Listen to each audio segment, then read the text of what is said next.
안녕하세요. 저희 지속 가능 발전 스타 세션 지금 발표자분들과 모델링을 여기시네요. 지금 시간이 좀 지연돼서 시작을 하도록 하겠습니다. 저희 토론자분 중에 한 분이 온라인에 발표되고 있는데요. 편하게 받지 않으시면 되고요. 첫 번째 발표는 토익화 문 프로그램을 통해서 어떻게 SDG를 이해할 수 있을지에 대해서 토익화 프로젝트 발표인 한국관절기술연구원 홍일표 박사님께서 발표를 해주시도록 하겠습니다. 예, 금방 소개받은 홍일표입니다. 반갑습니다. 제가 오늘 발표드릴 내용은 지금 기존의 토익화에서 여러 가지 사업들을 제가 발표가 몇 분입니까? 발표 20분까지 하셨습니다. 예, 그럼 한 5분 남은 미리 알려주십시오. 토익화에서 지금 굉장히 많은 프로젝트를 하고 있고요. 특히 이제 저는 물 사업을 이제 맡아서 우즈베키스탄 물 사업을 맡아서 쭉 하고 있는데 그 관련되는 사업들이 실제 이렇게 SDG 임플리멘테이션으로 어떤 관계를 맺을 수 있겠는가 하는 그 부분들을 좀 얘기를 했으면 했을 때 발표를 준비하게 됐습니다. 이 배경에는 토익에서 굉장히 많은 돈을 들여서 우리나라 ODA 사업을 하고 있는데 제가 볼 때 물 분야뿐만이 아니라 다들 마찬가지겠지만 그렇게 많은 예산을 들여서 해나가는 사업들이 조금만 저희가 그 관심을 기울이면은 실제로 우리가 가지고 가는 이런 SDG 임플리멘테이션을 그런 다양한 부분에서 그런 애드보커시를 가져갈 수가 있는데 그런 부분들을 놓치기 굉장히 아까워서 제가 하고 있는 사업들하고 과연 이런 걸 어떻게 연결할 수 있을까? 단순한 엔지니어링 사업으로 제가 하는 사업들은 또 어떻게 연계시킬 수 있을까 하는 그런 부분들을 여러분께 간단하게 말씀드리려고 합니다.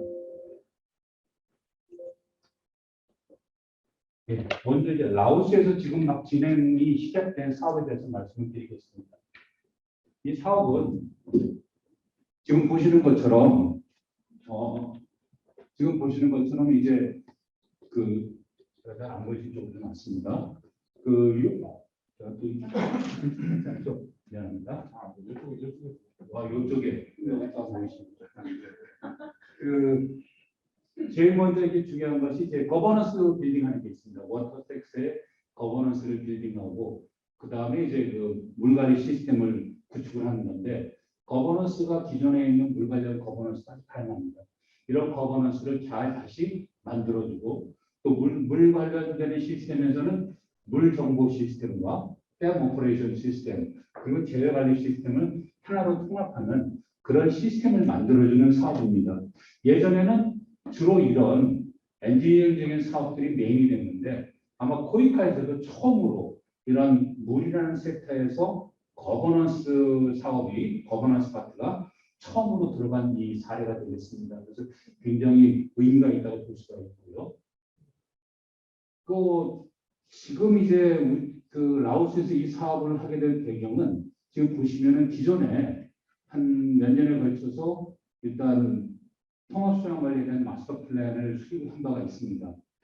그래서 이제 이걸 수립해서 지금 여기서는 이제 기존에 있는 댐이라든가 물 공급이라든가 이런 사업들을 한번 검토한 적이 있었고요. 그리고 이제 저희가 저희 사업에서 보면은 2020년에서 25년까지 약 5년 정도 되는 사업인데 이 사업은 라오스가 지난 몇 년 전에 댐이 크게 붕괴된 적이 있습니다. 그 이후로 라오스가 그 워터에 대해서 내셔널 뉴 폴리시, 뉴 비전을 가지고 왔는데 그 비전들이 보면은 골들이 이게 IWRM에 대한 통합수량 관리에 대한 이행을 통해서 거버넌스를 다시 재정립하고 그 다음에 물 관리를 하고 또 물 관리는 이제 기존에 있는 수자원에 대한 보존이라는 그런 것들이 들어가겠습니다. 그러면 이제 워터 에피션시라든가 이런 지속 가능한 이런 부분들의 인프라에 대한 인베스트를 이제 추진하는 일입니다. 그래서 이런 것들을 지원하기 위한 아마 최적의 사업이 아닐까 지금 코이카 사업이 그렇게 되고 있고요. 이거는 이제 그냥 넘어가겠습니다. 여러 가지 이런 전략적인 부분들은 본 사업에서 가지고 가고 있습니다. 그래서 여기 보시면 그래서 이 사업에서 우리가 비전 자체를 Building Resilience for Sustainable 남는 리버 베이징 워터 시큐리티 남는강 유역에 대한 물 안보를 우리가 만들어주기 위해서 시큐리티 하기 위해서 어떻게 하면은 그 리질리언스를 확보하고 지속 가능성을 만들어 줄 것이냐 하는 것이 이 사업의 비전입니다. 그래서 앞에는 IWR인데 이 IWR은 물정보 같은 그런 것들을 공유하고 거버넌스를 통해서 통합수양을 만들고 그리고 이제 리질리언스를 만들어가는 것이 이제 이 사업의 타겟이라고 보시면 될 것 같습니다. 그래서 이런 게 저희가 이런 것들을 해 나가면서 어떻게 그 SDG 임플리멘테이션이 연계가 된다는 얘기가 사실은 그렇게 많이 나와있지 않습니다. 저희가 실제로 사업을 이행하는 팀들도 현지에서 얘기할 때도 이 사업이 그 SDG 임플리멘테이션과 어떤 관계가 있다는 인지를 잘 못하고 있습니다. 제안서를 쓸 때도 이 사업은 SDG 6번인 물과 관련되는 밀접히 관련되는 사업으로 우리가 SDG 2에게 깊은 관계가 있다라는 정도만 타치하고 넘어가거든요. 굳이 이 내용은 필요 없을 것 같고요. 그 보시면은 이제 이거는 이제 거버넌스인데 저는 여기 이제 이 사업에 대한 빅데이터를 말씀드리는 건 아닙니다. 그래서 거버넌스가 이렇게 운영이 되려고 하고 있고요. 특히 우리가 이제 여기서 저희가 집어넣었던 부분들은 이 거버넌스 안에서 젠더에 대한 부분들을 집어넣고 있습니다. 그래서 젠더 부분은 저희가 이 사업을 제안할 때 추가적인 사업으로 이제 추가 사업으로 제안을 한 겁니다. 그래서 보시면은 왜 물하고 또 젠더가 무슨 관계가 있느냐 하는 얘기를 많이 하시는데 사실 물과 젠더는 엄청난 관계가 있습니다. 저희가 다시 말씀드리겠습니다. 그리고 이제 이런 그 정보 시스템을 구축을 하는 거죠. 물 정보, 댐 정보. 그래서 보면 정보 시스템은 장비 설치하고 이렇게 데이터베이스 만드는 거. 그런 부분들이 있고요. 그리고 이제 디자스터 매니지먼트 같은 경우 이제 댐이 무너지면 어떻게 할지 그런 걸 만들어가는 이머전시 액션 플랜이 있고 또 홍수가 났을 때 물이 얼마나 넘치는지 또 지역의 물이 얼마가 이렇게 이런 그 침수가 되는지를 알아보는 이런 플라드 하자드 맵이 있고 또 홍수 예보가 있고 이런 것도 구성이 되어 있습니다. 이거 이제 댐 오퍼레이션에 대한 그런 부분들이고요. 뭐 어떻게 하면은 이게 발전이라든가 홍수라든가 물 공급에 대해서 최적화시킬 수 있을지 그런 것들을 하는 겁니다. 그래서 특히 이제 이 사업에서는 다양하게 그래서 저희가 이제 제안을 할 때 그 워크숍이라도 하는 분들 상당히 많이 여기다 투입적이 집어넣습니다.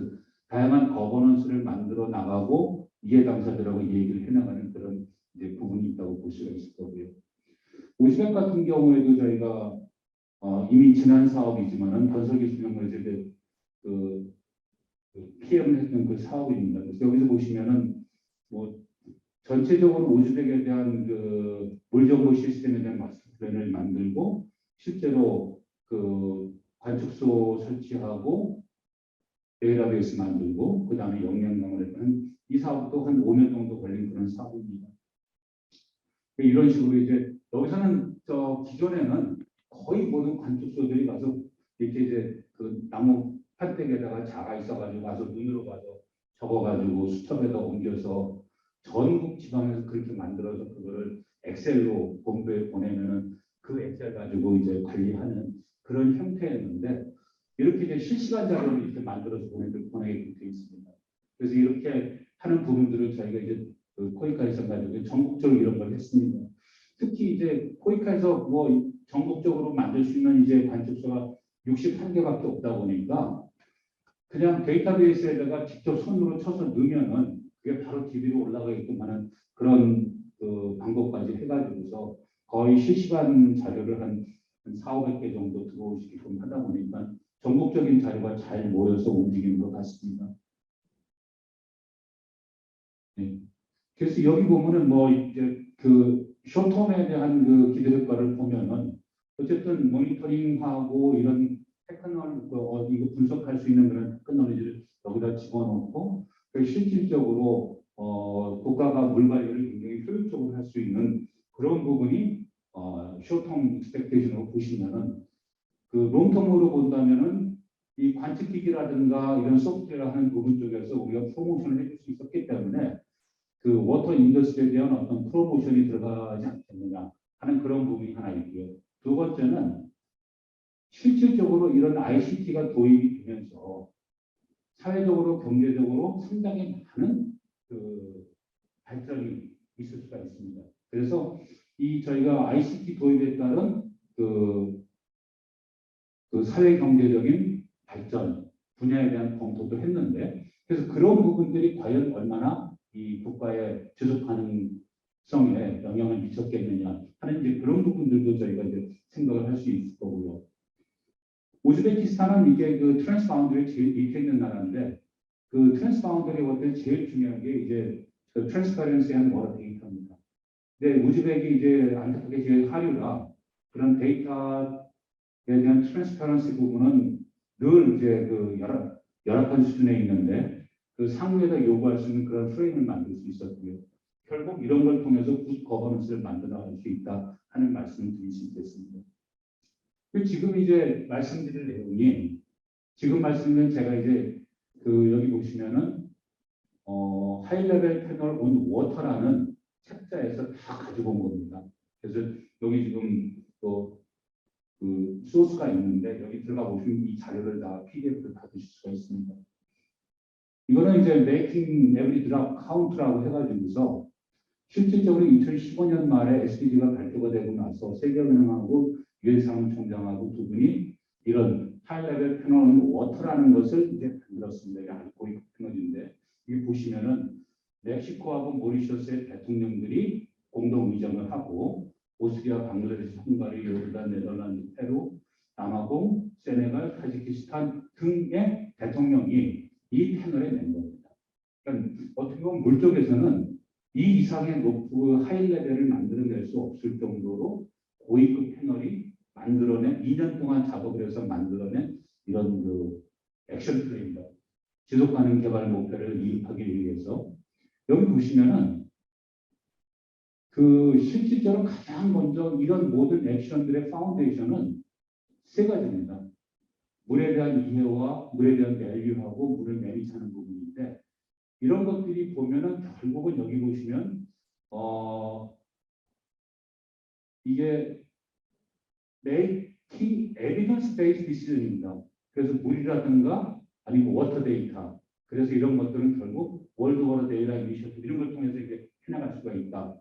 물을 이해하는데 가장 중요한 것은 결국은 에비던스 베이스 된 것에 의한 디시전 메이킹인데 이거의 기본은 이제 워터 데이터라는 거죠. 그러니까 지금 우리가 하고 있는 저희가 이 사업을 통해서 만들어내고 있는 이런 것들이 가장 이런 여기서 나오는 가장 중요한 아젠다 중에 하나라는 겁니다. 그래서 결국 그 내용은 이 밑에 나오는 밸류 워터하고 매니지 워터하고 다 연계가 되는 것들이고요. 여기 보시면은 이칸데 뭐 로컬, 내셔널 레벨, 트랜스바운더리 레벨 이런 거버넌스를 만들어내는 부분이 나옵니다. 그래서 보면 이제 로컬이나 컨트리 리저널 레벨에서 어떻게 될 거냐. 이건 어떤 이런 인티그레이트 아젠다를 여기서 이제 리딩해 나가야 되는데 결국 몇 가지가 있습니다. 보면은 다른 내용들이 포함되어 있는데 세이프 드링킹 워터하고 세니테이션이 억세스 부분이 하나 있을 거고요. 그 다음에 워터 섹터에서 리질리언트 소사이티 만들어내가고 이거와 연결된 이코노미 부분, 그 다음에 디제스터 리스크에 대한 리더십, 그리고 이제 워터 인프라에 대한 그 인베스트먼트, 그리고 그 내추럴 인바이런먼트 워터, 그 다음에 이제 지속 가능한 도시 이런 부분들이 그 로컬 레벨이나 컨트리 리저널 레벨에서 만들어 가야 되는 가장 중요한 것들, 중요한 아젠다라고 말씀드릴 수 있고요. 글로벌 레벨에서 본다면 이제 몇 가지가 있는데 이노베이션이라든가 아니면 파트너십이든가 글로벌 워터 파트너십, 글로벌한 워터 코퍼레이션인데 우리가 지금 얘기할 수 있는 게 이제 제일 먼저 이노베이션 부분에서 보면 저희 우즈벡 사업도 기본이 제목 자체가 ICT 기반입니다. 그 다음에 라오스 사업도 모든 부분들이 지금 한국이 가져가는 그런 ICT 기반의 시스템들로 구축되는 겁니다. 아마 이런 ICT 기반 소프트웨어가 안 들어가는 사업이 거의 없을 거라고 봅니다. 굉장히 많은 부분이 들어가는데 결국은 이런 부분들이 우리가 가져가는 이노베이션한 부분, 그 다음에 기존에 가져가는 테크놀로지를 쉐어링하는 부분, 이런 부분들이 말씀을 드릴 수가 있죠. 그래서 이런 이노베이티브 테크놀로지를 통해서 워터 유즈 에피션시를 올리고 하는 이런 부분들이 얼마나 중요한지 또 이거를 우리가 이렇게 잘 해주고 있습니다가 아니고 이런 것들을 이런 글로벌 아젠다로 엮었을 때 얼마나 이 사업의 효과성에 대한 시너지를 가지고 올 수 있을까 하는 걸 우리가 생각을 좀 해봐야 된다고 저는 늘 얘기를 하고 있습니다. 그리고 여기 보면은 이제 그 통합수란 말이죠. 인티그레이티드 워터 리소스 매니지먼트 부분 이 부분이 결국 위에 보시면은 밸류 워터가 들어갑니다. 밸류 워터가 들어간다는 얘기는 워터의 가치고 그거를 만들어내기 위해서 결국은 에브리 드랍을 우리가 카운트 빼는 됩니다. 그렇죠. 글로벌 워터 코퍼레이션은 결국은 여기서는 이제 UN 시스템 내에서라고 그거는 저는 이제 약간 좀 그렇다고 치고 결국은 이 글로벌 파트너십이라는 게 이런 그 개발협력이라는 그런 업무를 가지고 나가면서 실질적으로 우리가 이행하는 사람 또 개발협력에 주체적으로 이 업무를 제공해주는 그런 우리 기관, 도너 기관들이 실질적으로 이런 가장 주체가 되겠죠. 그래서 안타까운 부분 중에 하나는 지금 도너 기관들이 또 우리는 토익하죠. 토익하나 수출은행인데 EDCF 같은 경우에 실질적으로 우리가 이런 글로벌 워터 파트너십이라는 이런 걸 가지고 한다는 인식을 그렇게 많이 안 해주시는 것 같아요. 그래서 저는 도너들이 이런 부분에 대한 인지를 하고서 실무에서 현장에서 그런 부분에 대한 인지라고 접근을 한다면 좀 더 효과성이 있지 않을까 이렇게 생각이 듭니다. 굉장히 이제 중요하게 나오는 그 모든 액션을 이행하는데 가장 컴프렌시브한 이 그림입니다. 그래서 여기 리질리언스 있고 아까 말씀드린 세니테이션, 드링킹 워터 있고 다 있는데요. 여기서 보시면은 이것들이 뭘로 만들어질 수 있겠느냐 이렇게 하는 것들이 결국은 워터 데이터, 밸류 워터, 워터 거버넌스입니다. 그러니까 이 지금 둘 세계는 아까 지금 보여드린 라오스 사업이나 우즈벡 사업이나 다 이것들을 저희가 타치하고 내는 하는 게 이런 일들이었습니다. 내는 하는 일. 그러니까 이런 일을 했는데 이런 성과를 가지고 온다는 얘기는 잘 못하고 있는 거예요. 실제로 사업을 이행하는 사람들도 그렇고 이 사업을 기획하고 돈을 주고 집행하는 도너 기관도 이 구조를 잘 얘기를 안 하고 있습니다. 그러니까 우리가 하고 있는 일이 실질적으로 글로벌 아젠다에 얼마나 부합하는지 그런 부분들을 우리가 실제로 이걸 알고 있어야 될 거로 저는 이제 늘 얘기를 하고 있습니다. 이 다음 보시면은 이런 물정보 시스템 같은 것들이 트랜스 바운더리에 우리나라는 이제 별로 없지만 우리나라는 이제 임진강하고 북한강이 지금 북쪽이랑 북한하고 연결이 되긴 하지만 이걸 트랜스 바운더리가 우리는 이제 공유 하천이라고 봅니다. 전 세계적으로 봤을 때 한 286개 이상의 그 하천이 국가 간 공유 하천입니다. 그리고 전 세계 인구의 40% 이상이 이런 공유 하천으로 이루어진 지역에 살고 있습니다. 그리고 더 큰 문제는 이런 60% 이상의 그 트랜스 바운더리 지역들이 트랜스 바운더리 거버넌스가 잘 이루어져 있지는 않습니다.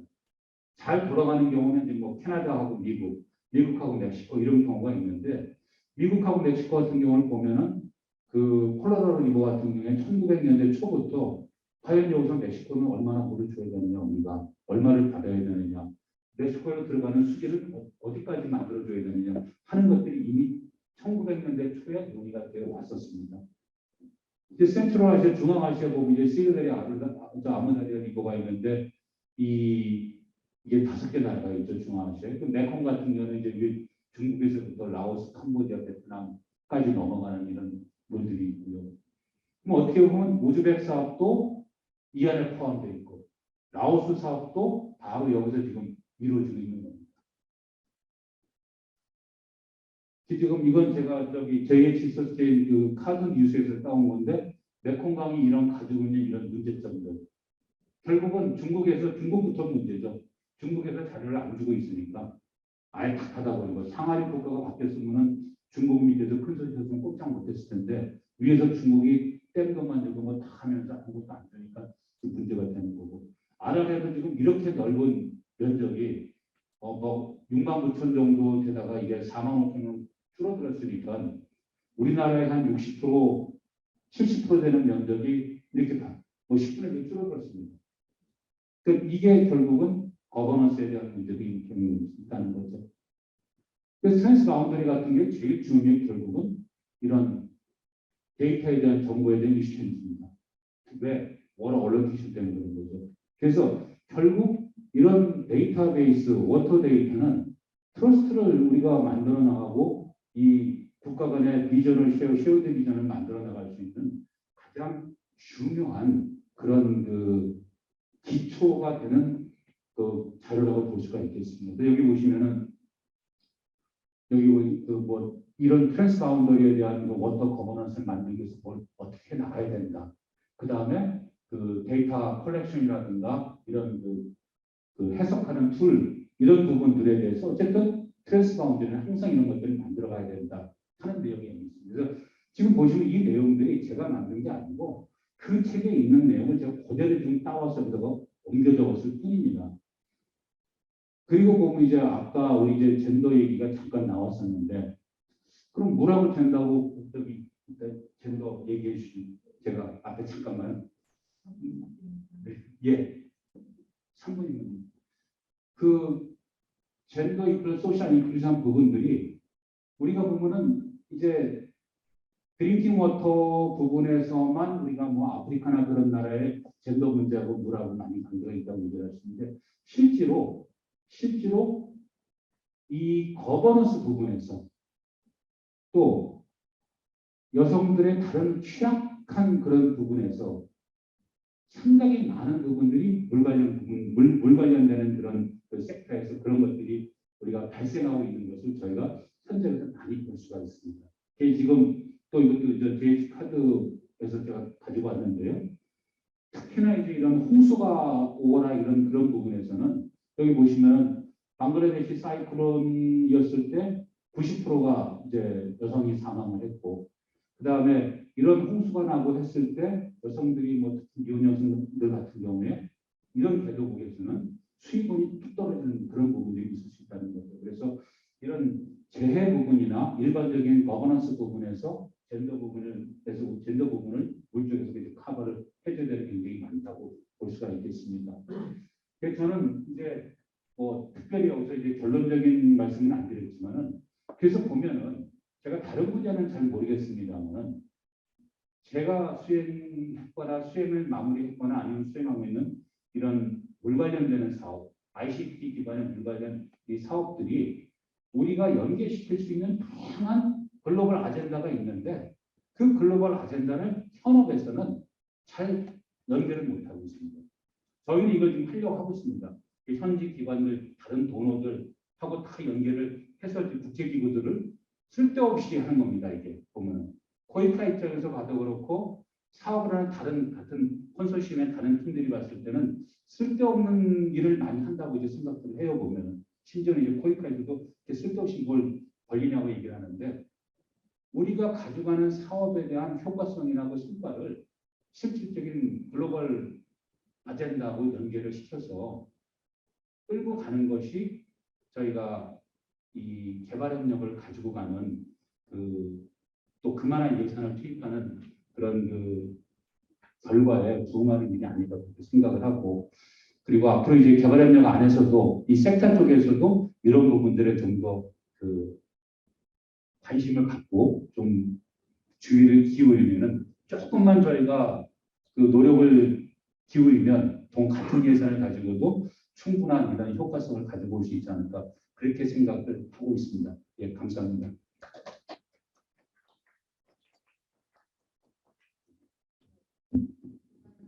수십 년간의 경험에 의거해서 다양한 관점에서 물과 사회적인 특성과 여러 가지의 SDG까지 연결시키기까지 그 ODA 집행기관과 이해 관계자의 역할이 어때야 될지 간단하게 짚어줬습니다. 그 관련된 토론은 일단 과제가 끝나고 나서 자기 발제자분들의 발제가 끝나고 나서 하는 것 같습니다.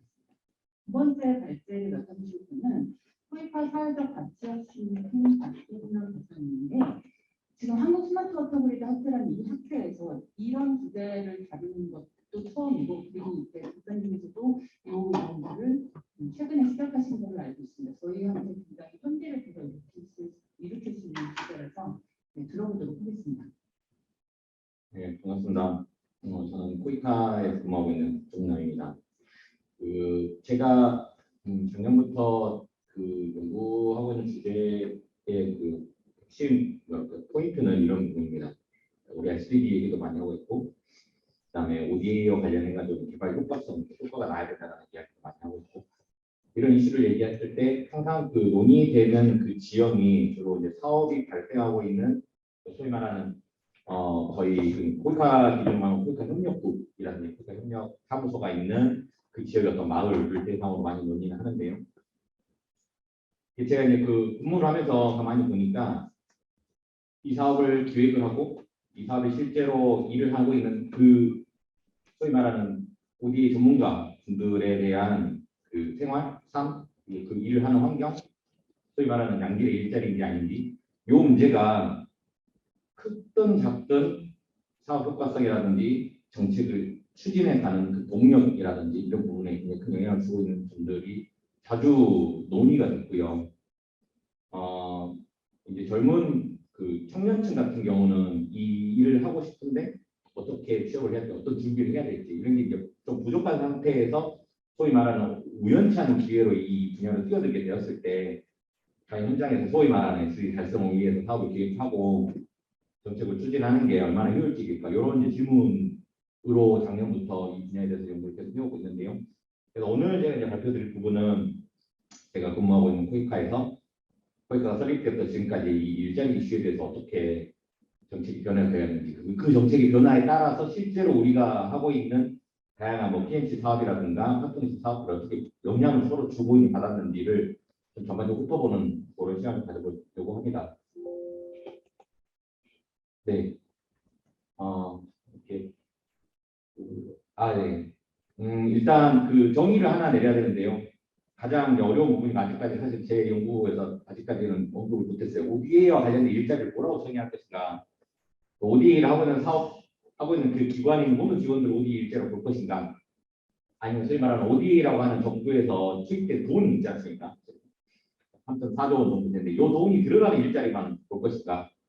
가장 재밌는 건 그 돈이 들어가가지고 사이드 이펙트로 생겨나는 일자리까지 다 포함시킬 것인가? 만약에 사이드 이펙트까지 다 포함시킨다면 대한민국에서 발생하는 일자리 중에 ODA 아닌 일자리를 있는 게 과연 있을까? ODA 모든 영역에 다 이게 얽혀서 얽혀 있기 때문에 이게 칼처럼 두부처럼 딱 잘라질 수 있을까?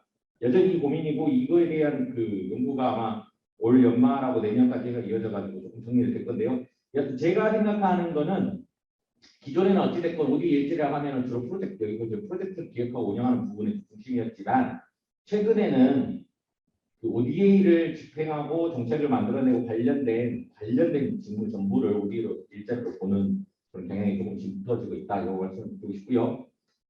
이 ODA 일자리가 늘어나고 줄어들고 좋아지고 나빠지고 하는데 영향을 주는 것이 최근에 가장 영향을 줬던 것이 코로나19였어요. 최근 2년 동안에는 ODA 일자리에서 가장 큰 영향을 준 게 코로나19였는데 아시겠지만은 제가 코이카에서 파견 나갔던 소위 말하는 파견 활동가분들 귀국 상황을 봤을 때 한 60몇 % 정도가 작년 2020년 귀국을 했거든요. 그게 단순하게 어떤 문제를 낳냐면 그때 현장에서 그 일을 계속해서 관심 가졌던 사람들이 한국으로 오는 문제가 있어서 사업이 일단 중단이 되고요.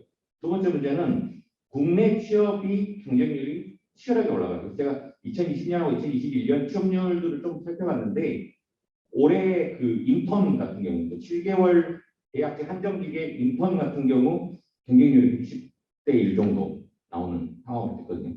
그러니까 평균에서 한 10에서 30대 1 정도였어요. 평균에는. 그랬는데 110대 1까지 치고 올라가는 그런 현상이 나타나요. 코로나19라고 하는 게 최근에 일제에서 가장 큰 이슈를 줬다. 그래서 제가 오늘 좀 말씀드리고 싶은 거는 이런 이슈가 있을 때 그럼 우리는 일자리 정책을 어떻게 대응을 해야 그래야 사업도 원활하게 유지가 되고 소위 말하는 우리가 지금 앞서 발표 주셨던 워터 문제 같은 경우에 정책을 어떻게 계속 끌고 갈 수 있을까 이런 논의를 좀 말씀드리려고 합니다. 연구 발표 앞서 기존의 연구들이 주로 뭐에 대해 얘기를 했는지 봤더니 주로 이제 주제가 그랬어요. 인재를 양성해야 됩니다.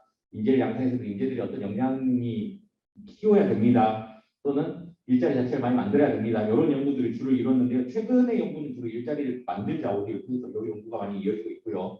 근데 이제 한 가지 문제점이 뭐냐면 이 일자리를 만들어지는데 도대체 어디의 일자리의 생태계, 아까 말씀드렸던 소위 바운더리 어디까지 그 형태에 대해서 그 지역에 대해서 잘 모르는 상태에서 만들어내자라고 하는 일종의 구호로만 붙이게 되면은 무엇이 만들어졌는지 어떻게 만들어졌는지는 학습이 안 된다 해서 이런 부분에 대해서 이제 살펴봐야 될 시기가 왔다고 생각되고요. 그런 점에서 오늘 이제 세 가지 질문을 가지고 제가 간단하게 말씀드릴 건데요. 첫 번째는 아까 말씀드렸던 코로나19가 또 내외부의 어떤 요인에 의해서 국가가 어떻게 일자리 정책에 바뀌었는지 좀 살펴보고요. 두 번째는 ODA를 투입하면 진짜 일자리가 만들어지는지 해서 이게 대한 실질적 분석을 한번 해봤고요. 마지막으로는 ODA 일자리의 생태계에 어떤 특성이 있는지 봤는데요. 세 번째를 중심으로 좀 말씀드리고 첫 번째, 두 번째는 빨리 좀 설명드리고 드리도록 하겠습니다. 첫 번째입니다. 일제 정책 흐름에서 90년대를 잠깐 볼게요. 저는 참고로 90년대에 근무를 안 해봐가지고 문헌상과 주변에 있는 그 증언으로 한 건데요. 90년대 91년도 코이카 만들어지면서 가장 큰 이슈가 뭐였냐면 그때 당시 특히 건설부에서 건설부라고 하는 건설무부라고 했는데 까먹었습니다.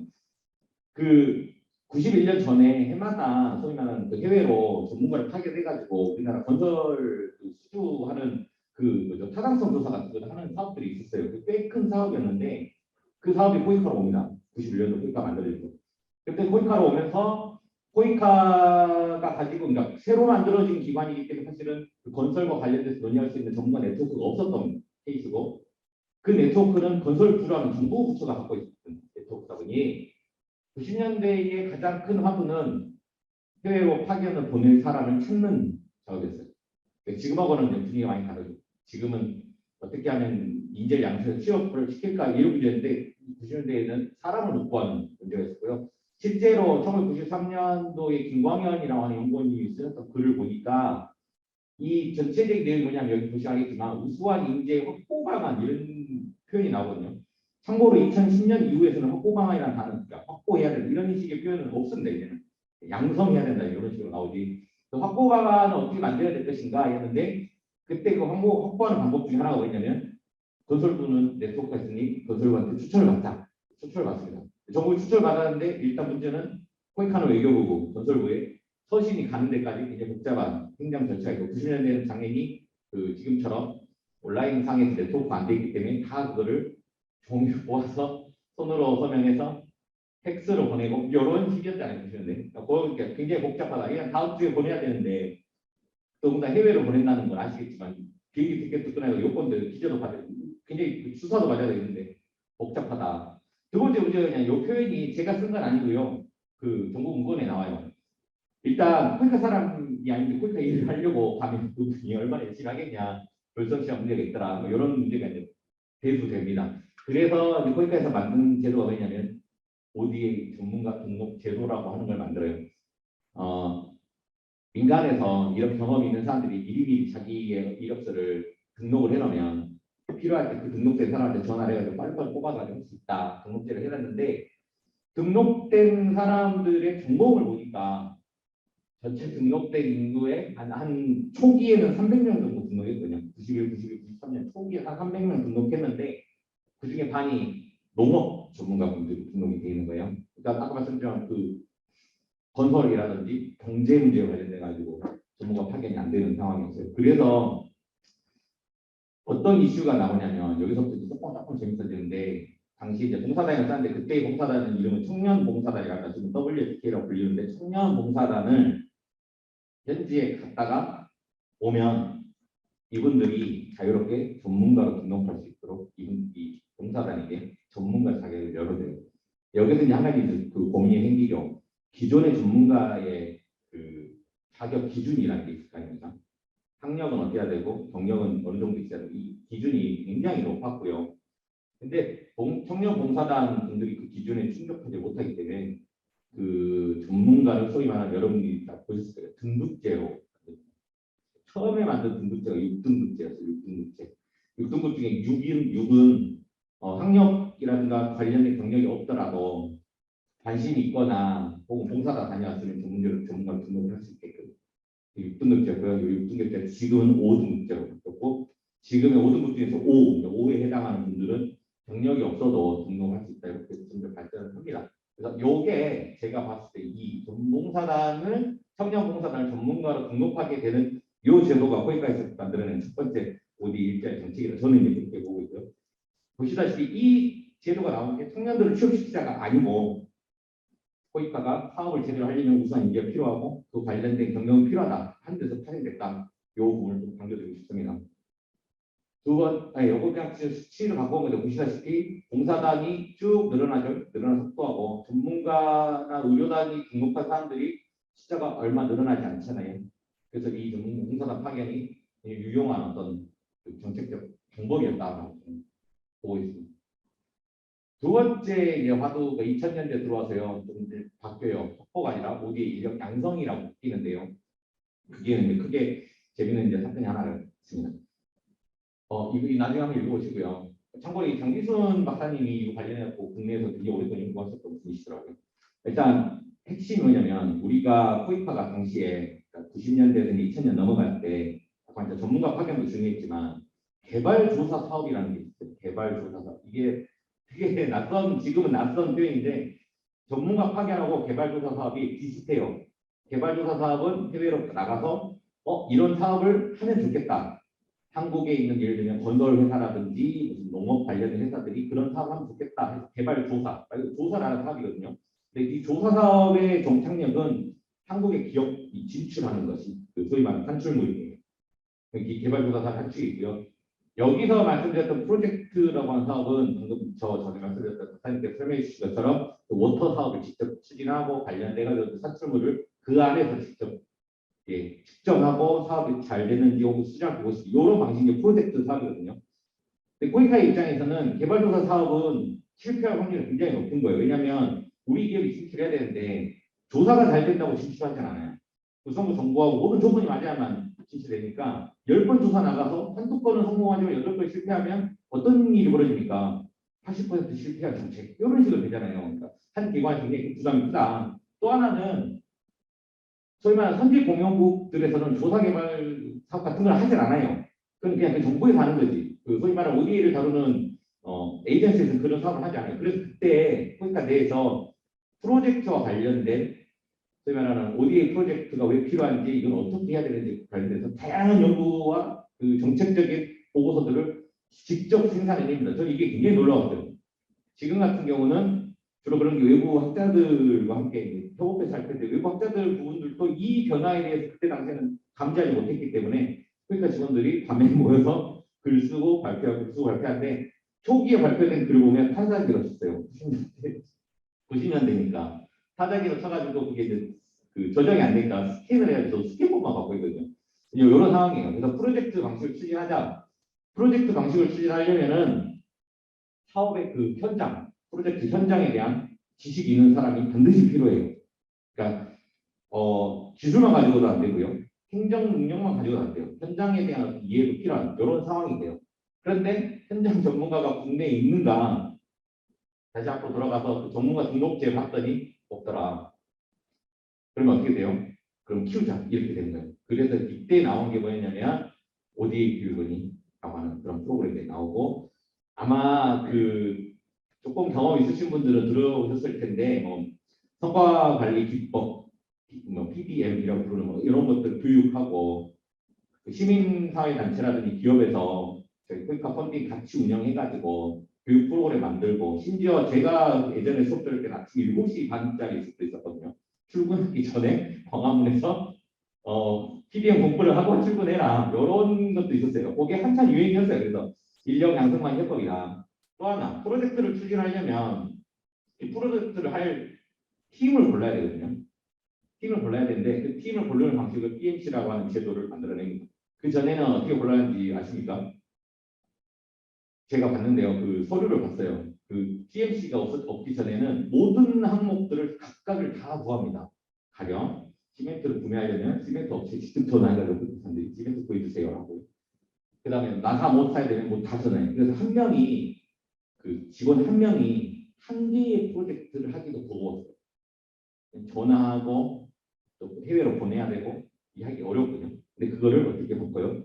PMC 민간에서 직접 팀을 짜가지고 이 사업 어떻게 진행할 건지 계획서를 들고 들어오면 우리가 그거 관련된 펀딩을 그러니까 턴키로 주겠다라는 방식이 만들어지고요. 이러면서 동시에 민간에서도 그 팀을 짜야 되기 때문에 본인들이 스스로 주변을 이제 찾아보죠. 전문가가 있는지 없는지. 없는 시기였기 때문에 코이카에 요청을 합니다. 청년들을 키울 수 있는 새로운 프로그램을 만들어 달라 해서 나온 게 그때 ODA 청년 인턴이라는 프로그램이 처음 만들어져요. 2000 이게 7년인가 8년이거든요. 그때 이제 코이카하고 해외 사무소에서 인턴이 있고요. 지금 나오는 영 프로페셔널이 요거가 경영에서 영 프로페셔널입니다. 조금 정확할게요. ODA 인력 양성해야 된다. 당연한 얘기잖아요. 되게 상식적인 얘기인데 이 이야기가 나오게 된 배경이 아시겠지만 프로젝트 사업 좀 잘해보자. 많은 취지 배경이 분명히 있었다. 이렇게 봐요. 저가 관심 있는 주제가 아무래도 일자리 주제가 그러니까 이 일자리 주제가 사실은 어떻게 보면 우리 ODA 주제 전 분야에서 가장 핵심이 되는 효과성 문제라든가 SDG 문제를 이끌어왔다라고 저는 이제 이렇게 또 보여지는 부분이고요. 끝으로 프로젝트 점유율이 점점 늘어나는 거 보시죠. 처음에는 3%밖에 안 되는데 29%로 늘어나고요. 그러니까 직원수 데이터 한번 보여드릴게요. 중간에 제가 그냥 없앴어요. 처음에 설립될 때 240명을 출발했는데요. 2004년에 193명을 줄어요. 아시다시피 97, 98, 99년 IMF 때문에 반으로 줄었거든요. 그래서 다시 늘어난 거예요. 반을 줄면 100명 정도 남았다가 1993명이 아까 말씀드렸지만 프로젝트 29%를 처리해야 돼요. 그러니까 어떤 일이냐겠죠. 제가 이거는 글에는 글로 소개에 남겼는데 93명 중에 실제로 프로젝트 관련된 업무 부서의 직원은 20명밖에 안 됩니다. 그럴 수밖에 없죠. 조직이라는 게 하나의 일만 할 수는 없잖아요. 그 사람들이 그 사업을 다 해야 되냐. 그래서 PH 나탕 만들고 우리 인력 양성하자라는 이야기가 나왔다. 말씀 좀 드리고 싶고요. 이거는 나중에 좀 참고하시면 될 것 같아요. 마지막에 일자리 창출 화두가 어떻게 더하는지 요거만 좀 말씀드리고요. 오늘날 문제, 오늘날 2010년, 2020년 요쯤 문제인데요.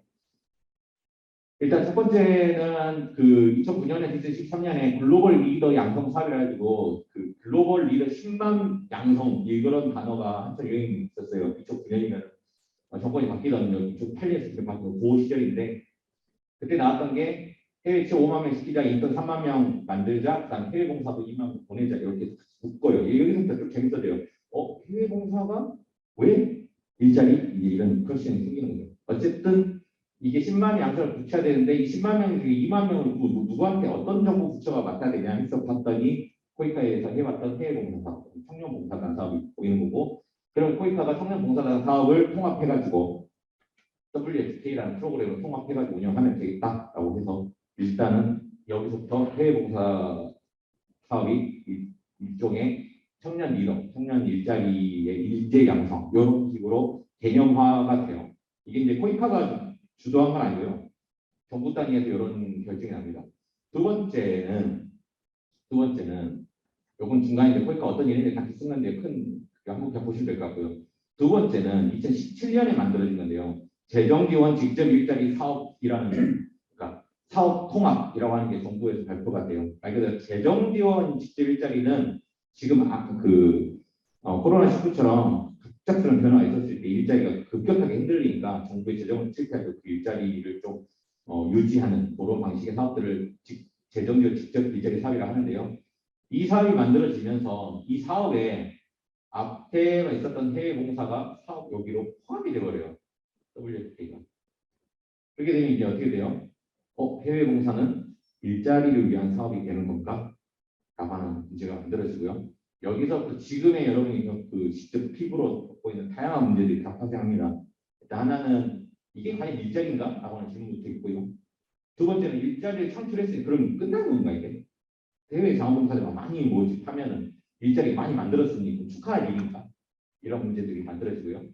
어찌됐건 WFK라고 하는 건 2년, 뭐 길어봐야 다른 어떤 프로그램 만들어봤자 한 1, 2년 남짓 경험하고 할 텐데 그 후에는 그러면 어떻게 되는 건가? 실업자가 되는 건가? 이거 필연적으로 실업자를 만드는 프로그램인 건가? 이런 다양한 문제들이 생기게 되고요.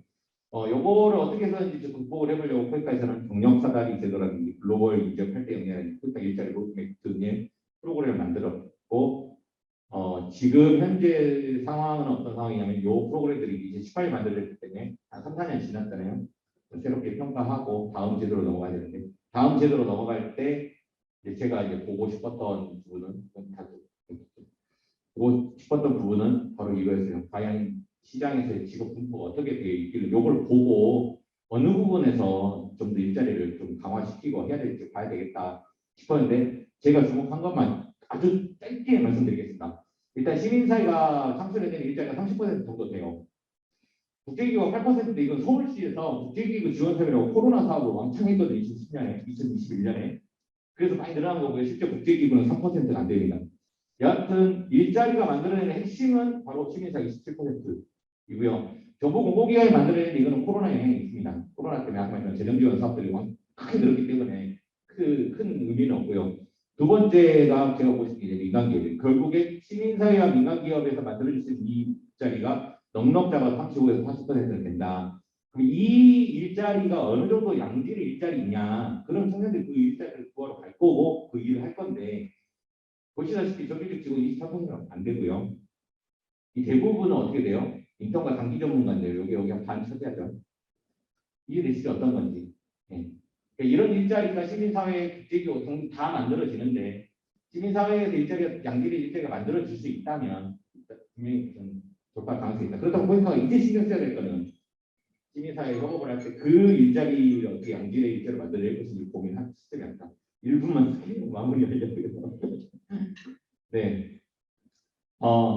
다른 건 아니고 요거 말씀드리려고요. 일반 행정이라 했는데 이게 소위 말하는 사무 행정 뭐 이런 업무 주로 뭐냐면 재무, 회계, 기획, 사무 이런 업무인데요. 이 퍼센트가 지금 보시다시피 약 70% 정도 됩니다.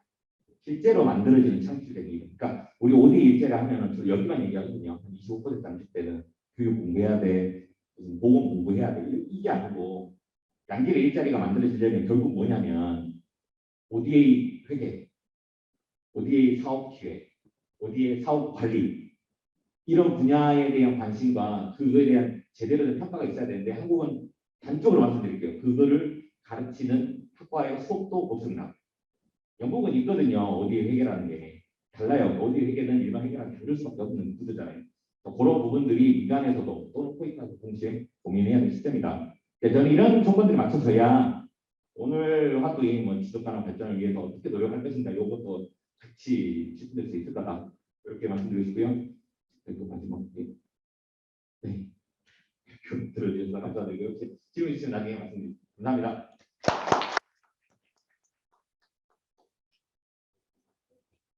흥미로운 연구와 열정적인 발표 정말 부탁드립니다. 좀 이따 저희 뭐 아무래도 오전 시즌에 청년들이 있을 것 같아서 질문이 좀 많을 것 같은데 좀 이따가 질문하겠습니다.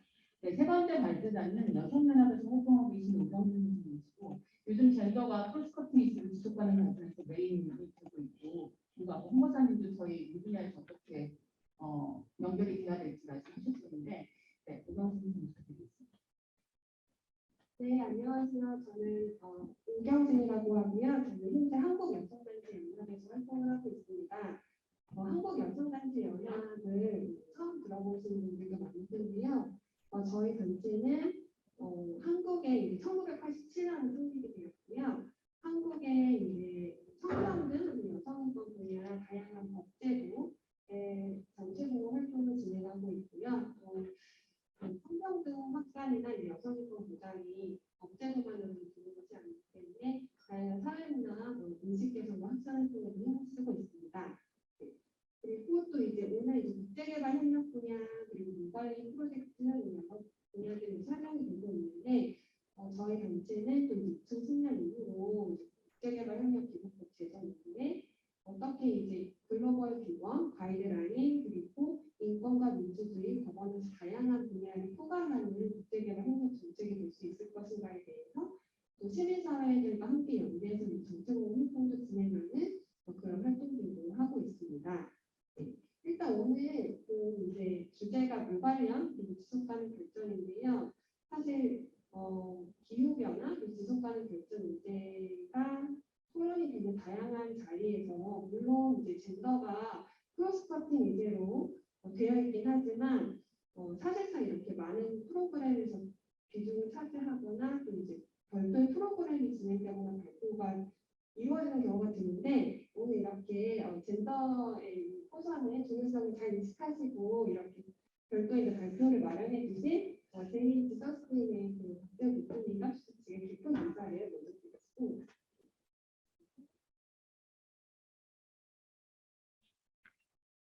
시간이 제한되어 있기 때문에 오늘 제 발표는 이렇게 좀 구체적인 부분보다는 좀 지속 가능 발전 그리고 국제개발 협력 정책과 사업에 있어서 젠더 관점으로 어떤 부분을 좀 볼 것인지에 대한 좀 문제를 던지는 방식으로 진행을 하도록 하겠습니다.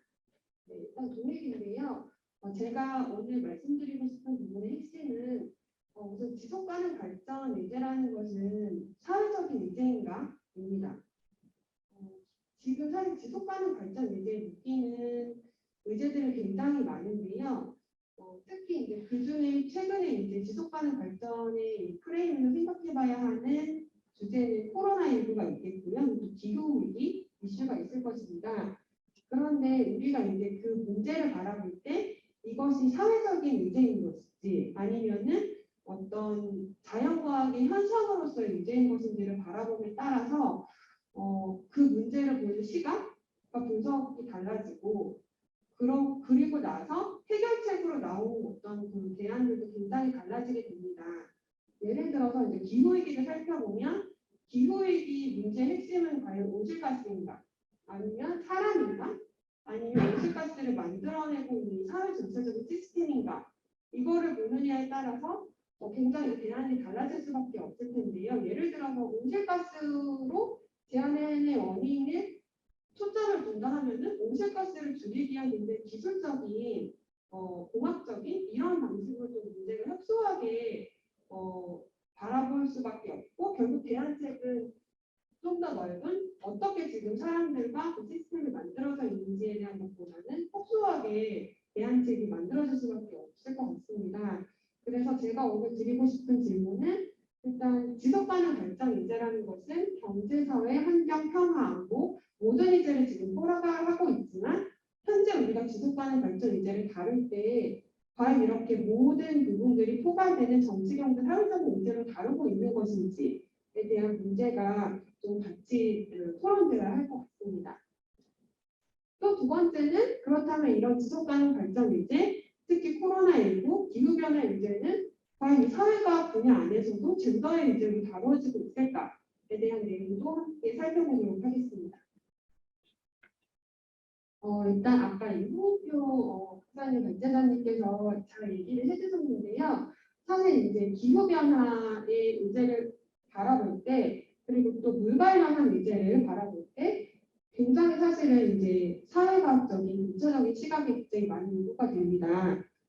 예를 들어서 단순하게 사실 도식화를 해보면 기후변화의 위험이라는 것은 뭐 가뭄, 그리고 해수면 상승, 온도 상승, 기상 위험 이런 식의 다양한 재난 그리고 또 자연적인 현상의 형태로 나타날 수가 있겠는데요. 그러면 여성과 남성은 새로운 위기에 노출되거나 그리고 또 기존의 격차 불평등이 심화될 수밖에 없겠죠. 그리고 기존에 있었던 그 사회 불안 요소, 예를 들어서 가정 내에서의 관계가 평등한가, 아니면 폭력과 다양한 불평등이 있는 공간이었는가, 그리고 그 지역사회 안에서의 불평등과 권력관계는 어떤가, 그리고 국가 내 어떤 지역과 어떤 지역 간의 정책적인 뭐 격차라든지 예산의 격차, 민족과 인종 간의 격차는 어땠는지, 그리고 또 국가 간, 글로벌 북방과 글로벌 남반구는 당연히 기후변화나 코로나19에 대처할 수 있는 기술이나 예산이 다르겠죠. 그렇기 때문에 이러한 다양한 기존의 불안 요소들이 여성과 남성의 기후 관련 위기에 적응하거나 예방하거나 회복할 능력을 당연히 저해할 수밖에 없습니다. 네. 사례를 살펴보면 물 부족, 여성이 젠더 폭력의 위험에 노출될 가능성이 굉장히 높아질 수밖에 없고요. 그런 불안정한 생계는 남성이 무장 단체에 가입될 확률, 그리고 가뭄이 있을 경우 목축업의 이주 패턴이 변화되거나 가족의 해체, 이런 식의 이제 사회과학적인 현상을 동반할 수밖에 없겠고요. 그리고 분쟁 폭력, 제한된 가버넌스 또한 의사결정 구조의 계속적인 배타적인 방식이라든지 이런 식의 더욱 기존의 사회과학적인 불평등을 심화시키거나 악화시키는 계기로 작용할 수밖에 없습니다. 그래서 두 가지 사례를 가지고 왔는데요. 오늘 발표는 파키스탄의 사례를 간단하게 소개를 하겠습니다. 이것도 제가 여기 참고문헌 작년에 이제 증거 그리고 기부 그리고 안보 관련한 그 연구를 다룬 유엔의 자료를 이용을 했고요. 파키스탄의 사례를 한번 살펴보면 도심 지역에서 지난 수십 년간 기반시설, 생계의 회복력에 지속적인 영향을 주는 극심한 홍수와 가뭄이 발생했다고 합니다. 그랬을 경우에 단면적으로 사실 바라보면 조금 훨씬 더 복합적인 문제가 있겠지만 가정에서 이제 물이 없게 되면 결국은 물을 활용해서 할 수 있는 가정에 이제 여러 가지 일들이 있는데 그 일들에 장애가 생기겠죠. 그랬을 경우에 여성이 원래 수행해야 되는 성역할, 아이 돌봄이라든지 식사 준비가 식사 문제에 차질이 생길 수밖에 없겠고 그렇게 됐을 경우에 그 가정이 성역할을 수행하지 못했다는 이유로 여성에게 이제 가해지는 가정 내 폭력이 증가할 수밖에 없고요. 그리고 이제 개발도상국에 가보면 결국 이제 물을 길어오거나 물을 이제 가정에 확보하는 책임이 사실 여성에게 지어지는 경우가 많은데 가뭄이 들거나 물의 이제 확보가 어려울 경우에 결국은 그 여성들은 더욱더 먼 곳으로 물을 기르러 갈 수밖에 없고 그렇게 됐을 경우 그 이동 중에 다양한 젠더 폭력을 경험하거나 아니면 여성들의 사실은 이제 자리는 가정 굉장히 협소한데 그것을 이제 벗어났다는 이유로 가정 내 폭력이 증가하는 경우도 많다고 합니다. 그리고 이제 카라치에는 물마피아라는 이름의 물 공급업체가 비공식적으로 생기고 불법 채취를 한 다음에 또 다른 물 암시장을 만들어내거나 이런 방식으로 지역 내에서의 굉장히 권력 관계가 더 심화되는 경우가 있게 되고 그런 결국 사회적인 약대 취약성이 더 증가할 수밖에 없는 상황입니다. 이런 사례들을 봤을 때 결국은 물 의제 그리고 이제 기후 위기나 지속 가능 발전 이제는 굉장히 젠더와 성평등 그리고 사회적인 약자 인권들과 굉장히 많은 연관성을 가지고 있을 수밖에 없다 이렇게 해석을 할 수가 있겠습니다. 네. 그렇다면 지금 현재 지속 가능 발전 이제는 어떻게 지금 그 프레임화되고 있는지를 한번 간단하게 살펴보겠습니다. 지속 가능 발전 이제는 2015년에 이제 나온 17개의 목표를 가지고 있는데요. 사실 이 2015년에 이제 지속 가능 발전 이제가 나오기 전까지는 굉장히 많은 사실상 이제 여성 인권 분야, 또 환경 분야, 다양한 분야에서 이제 논의들이 있었고 그것들이 결국은 이제 축적해가지고 총 집합이 된 것이 사실 지속 가능 발전 의제죠. 그래서 여성인권 분야에서도 사실상 환경과 젠더를 교차하는 다양한 이제 논의와 그런 규범들이 있었는데요. 그 중에 하나가 사실 이제 국경 행동 강령입니다. 1995년에 이제 도입이 되었고요. 여기는 12개의 주요 관심 분야가 있는데 그 중에 하나가 여성과 환경입니다.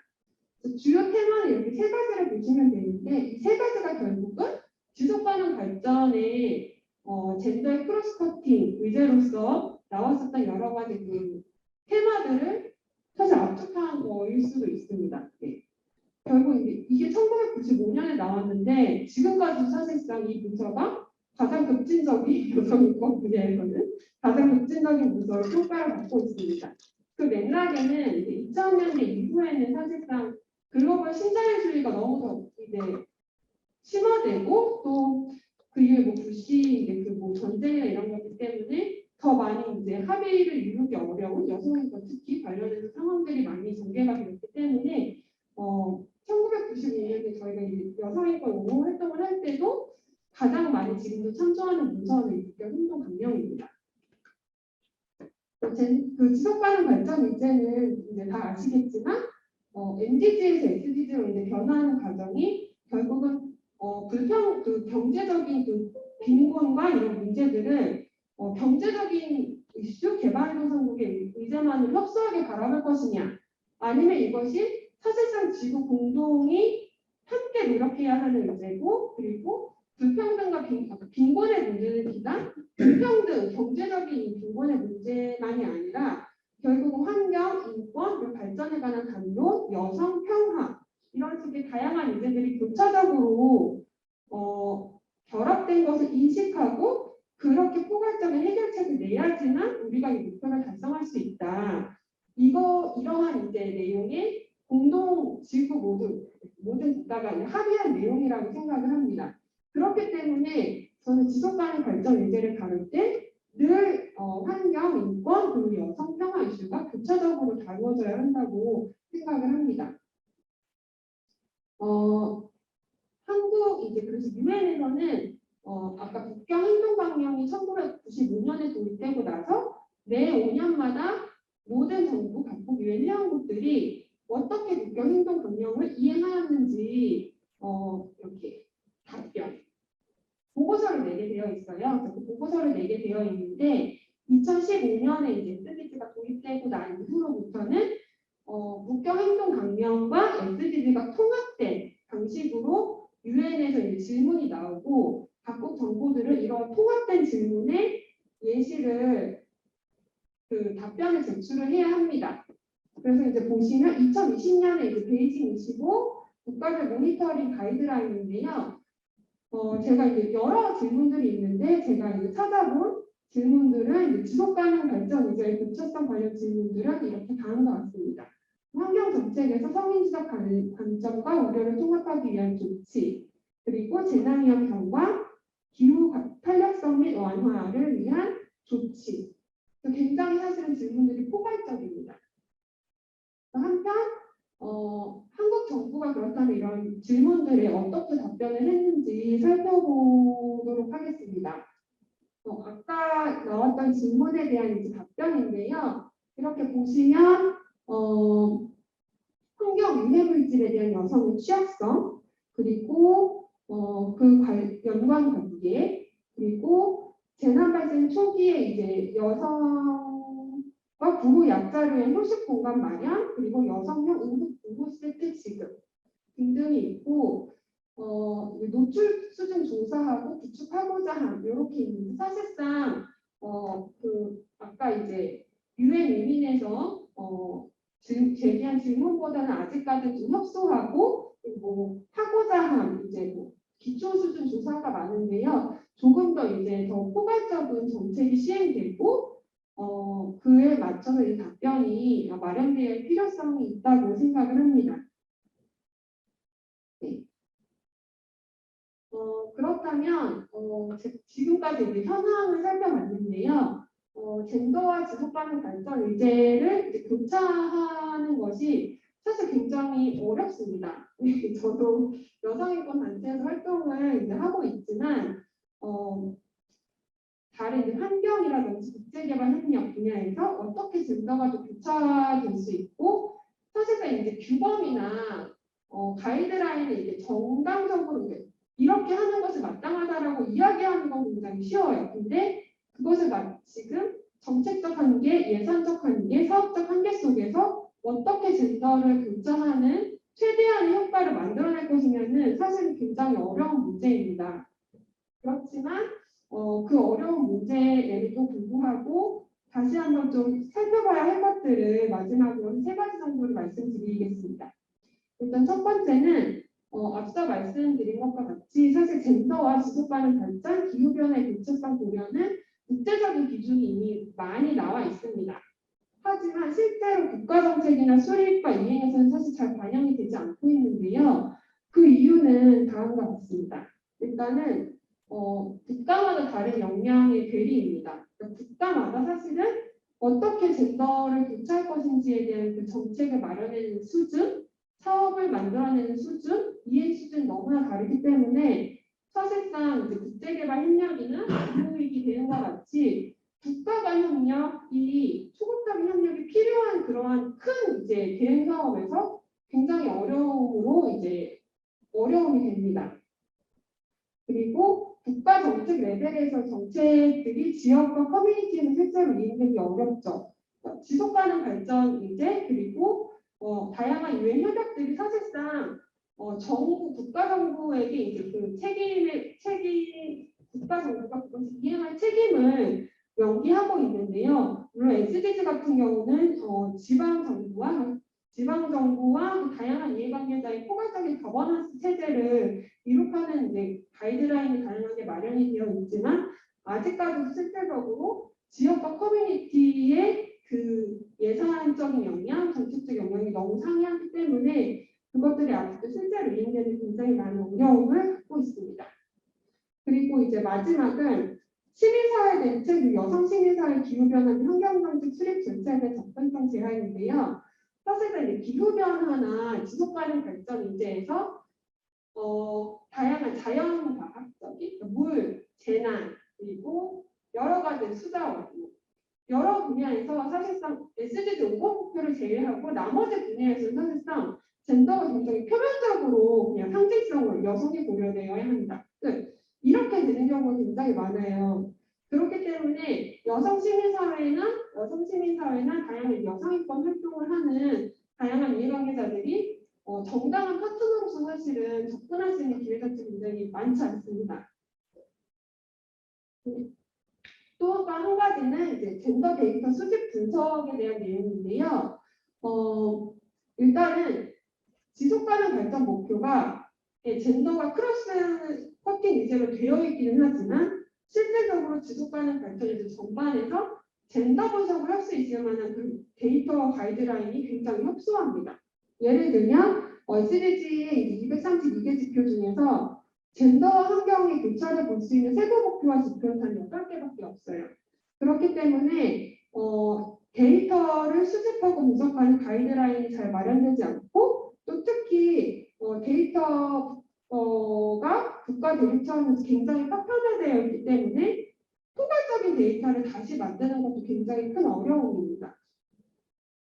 그리고 데이터의 부족은 반드시 사실 역량의 부족이나 재정의 부족 때문만은 아닙니다. 예를 들어서 자연재해 사망률의 성별분리 통계나 같은 경우는 크게 예산이 들지 않는 문제이죠. 하지만 이 데이터가 필요하다고 인식하지 않느냐에 따라서 그 데이터가 만들어지고 안 만들어지고의 차이를 불러일으킵니다. 그래서 이렇게 두 가지 정도의 문제를 살펴봤을 때 제가 이제 드리고 싶은 말씀은 일단은 환경담론, 특히 지속가능 발전 의제가 지금은 저는 굉장히 많이 환경담론으로서만 다뤄지고 있다고 생각을 합니다. SDG 목표 자체가 사실은 우리의 글로벌 문제를 해결하기 위해서는 경제, 사회, 정치, 평화, 안보, 그리고 젠더, 인권 수많은 포괄적인 의제들을 다 함축하는 포괄적인 담론으로서 사실상 2015년 SDG 목표가 도입이 됐지만 아직도 SDG 5 목표만을 제외한 나머지 부분에 대해서는 사실상 좀 너무 자연과학 부분에 배분이 되어 있고 조금 더 포괄적인 불평등이나 시스템 문제를 다루고 있지 않다고 생각을 합니다. 그렇기 때문에 지속가능 발전 목표 달성을 위해서는 사회적인 불평등이나 권력관계 관련된 내용들이 많이 다뤄져야 함에도 불구하고 종합적인 그 시각이 사실은 많이 부재하다고 생각을 합니다. 네. 그리고 가장 마지막이지만 핵심적으로 제가 드리고 싶은 말씀인데요. 지금 이제 다양한 국제개발협력 정책 그리고 사업, 기후위기 사업에 있어서도 여성이 불평등한 영향, 불균등한 영향을 받는다라는 것은 모두가 사실 다 알고 있습니다. 네. 마무리하겠습니다. 네. 하지만 이것이 그냥 통계적이고 기술적인 차원에서 여성은 더 어렵다라는 방식으로만 된다면 결국은 기술적인 해결책밖에 나올 수 없거든요. 그냥 응급구호물 분 100개 더 추가, 생리대책 이렇게. 근데 그러한 사실은 좁힌 단순 해결책으로는 그 여성들이 거기 안에서 정당한 파트너로 인정을 받고 권력관계에 균열을 일으키고 결국은 거기서 모두가 소외되지 않는 사람들이 없이 다 같이 성장하고 그 발전의 수혜자가 되기는 어렵습니다. 그렇기 때문에 저는 이미 지금 예전보다는 많이 발전을 했지만 물 관련 프로젝트나 기후위기 지속가능 발전 사업을 하는 데 있어서 조금 더 여성에 대한 이제 조금 기술적인 접근보다는 조금 더 포괄적인 사회 구조적인 접근이 필요하다 이런 말씀을 드리고 싶습니다. 마지막인데요. 정말 마지막. 이 여성과 젠더 그룹이라고 기후협약의 주요 이해관계자 그룹이 있는데요. 여기서 이제 그 젠더 정의에 기반한 기후 대응책이라는 보고서를 출간을 하고 있어요. 이건 뭐냐면 다양한 이제 기후 변화에 대한 대응책 중에서 이러한 선정 기준, 뭐 동등한 기회 제공, 접근권, 인파워먼트 실현, 민주적 권리와 참여 개선, 지역이 이끌고 지역 차원에서 추동될 것 이런 식의 선정 기준을 거쳐서 좋은 정말 그 지역의 정의에 기반한 기후 대응책들을 사례를 이제 수집해가지고 이렇게 보고서를 출간하고 발표회를 하고 있어요. 그래서 사실 젠더 정의에 기반한 기후 대응책이라는 말이 굉장히 어렵지만 이런 식의 사례집 같은 것들을 한번 살펴보면서 인사이트를 얻을 수 있지 않을까 생각해서 마지막으로 소개를 드렸습니다. 네, 이상으로 발표를 마치겠습니다. 감사합니다. 감사드립니다. 국제사회 관련된 부분부터 시작해서 저희가 개발하는 사업에 꼭 섹터에 국한돼서가 아니라 전반적으로 사업을 기획하고 이행하는 데 있어서 어떤 관점의 젠더를 메인스트리밍 해야 되고 요소를 만들어내야 될지 인사이트를 가지게 해주신 되게 좋은 발표였고요.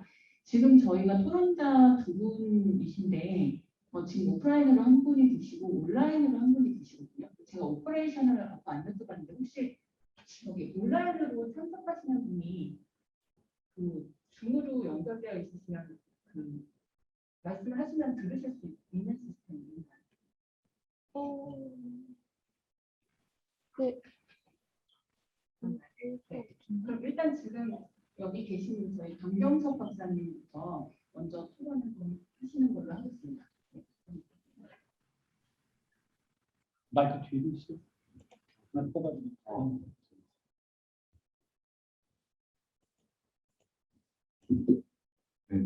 네, 안녕하세요. 강민석입니다.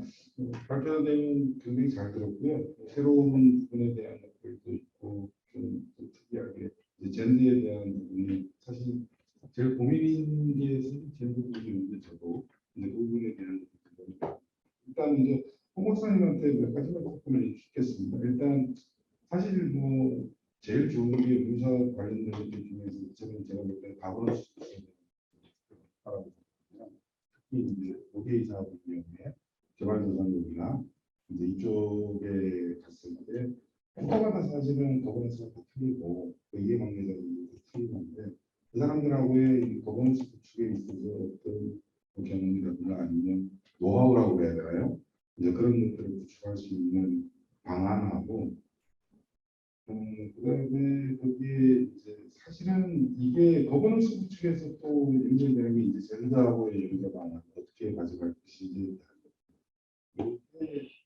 어떻게 보면 전체적인 이 의회 작업에서는 요즘 많이 이제 추구를 하는 부분입니다. 그게 박동현 박사님 우리 이 자리 사실 뭐 제일 중요한 내용이죠. 이 자리에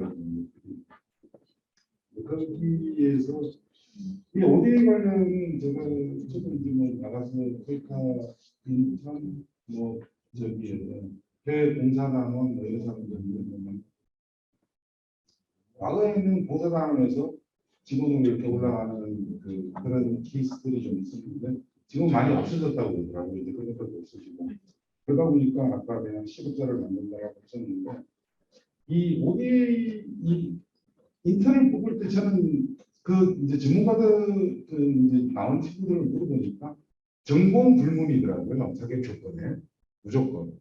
그다음에 신체 건강 뭐 전공 불문. 그러니까 비전공한 사람이 가서 다른 내용을 해외 봉사단원으로 활동을 하다 보니까 이 연계가 잘 안 되는 것 같아요. 그런 거. 그래서 그거를 좀 이 연계를 시킬 수 있는 방안이 있다라고 하면 후력의 양성에 있어서 굉장히 좋지 않을까라는 생각을 그 전부터 해왔던 부분이라 거기에 대한 걸 한번 나중에 좀 해주셨으면 하고 인력 충원에 대한 것들은 이런 것들은 제발 좀 많이 좀 뽑아주셨으면 좋겠습니다. 마지막에 이제 젠더 부분에서 이게 ODA 사업 중에서 월드뱅크나 ADB 사업에서는 걔네들이 돈을 대는 사업은 무조건 이 젠더 문제가 전가가 돼 있습니다. 하게 돼 있어요. 그래서 저도 지금 이제 젠더 문제 때문에 굉장히 고생을 하고 있는데, 근데 국가마다 이 조금 처해진 조건들이 다른 것 같아요. 요구하는 조건들이. 그런데 지금 이제 오늘 고객 선생님이 발표하신 내용이 유행이나 이런 데서 나와있는 현역 사항에 대한 것들을 기준으로 이제 잣대를 들이대고 요청을 하거든요. 근데 해당 국가에 그거를 만족할 수 있는 능력이 없는 국가들이 많아요. 왜? ODA 자금이니까. 이제 개발도상국이고 좀 저쪽에 저개발 국가들이니까. 그러면 그쪽에서 생각하는 인식하고 이 유엔에서 지정해 놓은 인식의 수준 차이가 너무 많이 나요. 그럴 경우에 이걸 어떻게 처리할 것인지에 대한 부분들이 사실 큰 문제거든요. 또 하나 이게 코이카 쪽에서도 이게 또 연결되는 부분인데, 코이카에서 발주되는 해외 사업에 대해서 이 젠더 문제에 대한 내용은 지금까지는 제가 없는 걸로 알고 있거든요. 그 지원하는 사업들에 대해서. 그런 것들은 또 어떻게 지원을 할 것인지, 또 어떻게 파악을 해서 관리를 할 것인지에 대한 부분이 전체적으로는 이 세 가지 주제들에서 다 연결되어 있는 공통된 의견인 것 같아서 그 부분에 대한 것을 한번 여쭤보고 싶습니다. 내용들은 저는 오늘 뭐 새로운 것들을 많이 배우고 너무 좋습니다. 그래서 젠더 관련된 좀 답을 얻어갔으면 좋겠습니다. 저도 지금 그 부분을 좀 고민을 해야 되는 거 아닙니까? 네, 선생님. 네, 감사합니다. 네, 지금 온라인으로 연결되어 계신 토론자 한 분, 개발협력 NGO의 이성범 대표님, 개발협력 NGO 원더스 이성범 대표님 연결되어 계신데요. 네네. 네, 토론을 먼저 해주시고 나서 이제 한꺼번에 발제자분들께 답변 해주시는 시간을 드리겠습니다. 대표님 부탁드립니다. 네네. 잘 들리시는 거죠? 잘 드리고 있습니다. 네네. 네. 오늘 세 분 발제 굉장히 잘 들었습니다. 저는 개발협력 민간 영역에서 주로 현장에서 활동했던 활동가 입장에서 그 관점을 가지고 들었는데요. 우선은 이제 개발협력 그 일자리 관련해서 우리 박종남 박사님 발제 통해서 그 정책이 어떻게 흘러왔는지, 그리고 어떻게 현황이 지금 진행되고 있는지 사실 한눈에 보여주셔서요. 그런 쪽에 이해가 많이 됐던 것 같습니다. 개발협력 일자리 연구 지금 코이카에서 하시는데 저는 현장 관점에서 굉장히 크게 의미 있다고 이 연구 자체에 대해서 좀 의미부여를 많이 하고 싶습니다. 이 적정한 인력이 현장에서 많이 그 매치되지 않는 현상들을 계속 봐왔기 때문에요. 인력이 뭐 없을 때도 있었고요. 그런 상황 때문에 인력이 이제 적절한 역량을 가진 인력이 개발협력 프로젝트에 투입되는 게 얼마나 성과와 그 품질의 결과의 품질에 영향을 미치는지 그런 부분에 대해서 아주 뼈저리게 느꼈기 때문에 이제 굉장히 중요한 저희 산업의 굉장히 중요한 연구라고 생각이 됩니다. 그 발표에서도 언급하셨는데 미스매치 현상이 굉장히 계속되어 오고 있는데요. 이제 그런 부분도 좀 많이 해결이 돼야 되지만 일단 제가 좀 궁금하고 질문드리고 싶은 부분은 일자리 총량입니다.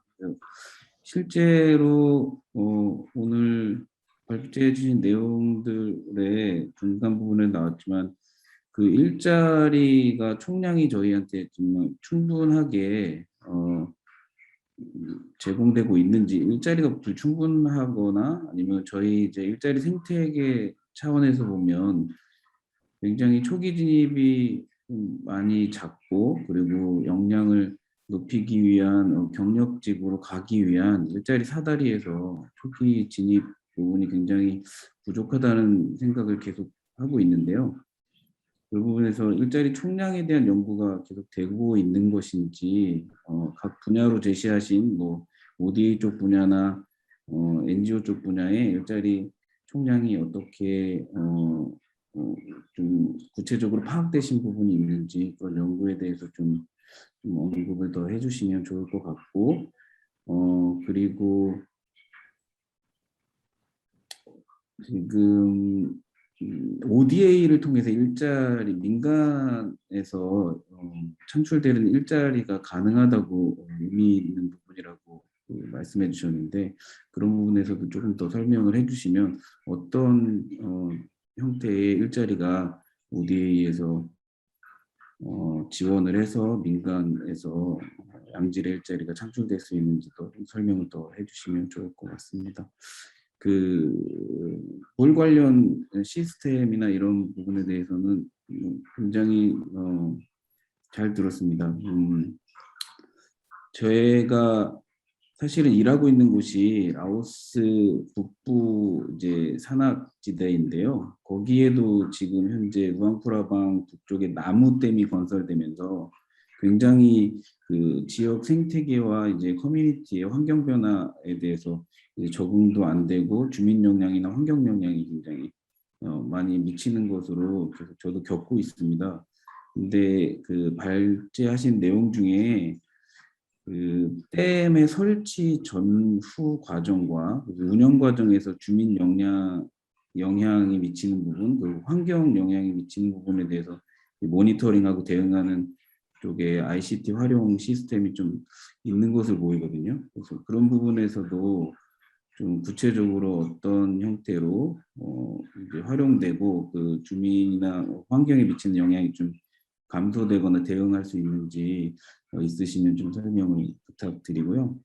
마지막으로 이제 그 젠더 이슈에 대해서 되게 발표해 주신 내용 중에 공감이 많이 가는 부분이 있습니다. 뭐 국가 단위에서 뭐 젠더 얘기는 굉장히 많이 하고 있는데 현재 실제 프로젝트에서 또는 국가 단위에서 뭐 아니면 지역 단위에서 이게 실제 활동에 적용되기 위해서는 굉장히 많은 그 인과관계에 대한 데이터라든지 뭐 예산도 좀 뭐 적절하게 들어가야 될 것 같고 뭐 그런 것들이 있는데 사실은 젠더가 언급되는 거하고는 비교도 되지 않게 실제 사업에서는 이제 적용되지 못하는 부분의 한계가 지금 발제자님 언급하신 것과 같이 많이 그 보여집니다. 그래서 어떻게 이 젠더와 관련된 이제 사회적 위험, 뭐 이제 기후 변화를 포함한 다양한 재난 이슈에서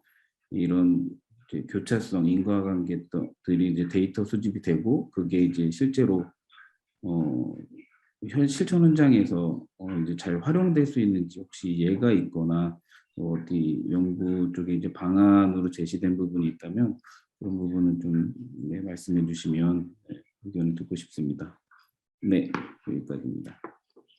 네, 감사드립니다. 이 부분 중에 일단 네, 되게 종합적인 질문을 해주셔가지고 그러면은 발제자분들의 답변을 좀 맞동나는 좀 먼저 해주실까요? 네, 그 질문 감사드리고요. 크게 두 가지의 소비자분께서 주셨던 질문을 조금 요약하면 크게 두 가지인 것 같아요. 첫 번째가 인턴 초기 진입할 때에 그 초기 진입하는 순간은 그 일자리를 구직하는 그 청년 계층의 어떤 역량이라든가 전공 부분들을 우리가 필요로 하는 어떤 분야로 매칭을 시켜서 그때부터 좀 실력을 쌓게 하고 그 본인이 원래 가지고 있던 역량을 충분히 활용할 수 있도록 하는 그런 제도를 좀 만들어 보자. 이게 제안이셨던 것 같은데요.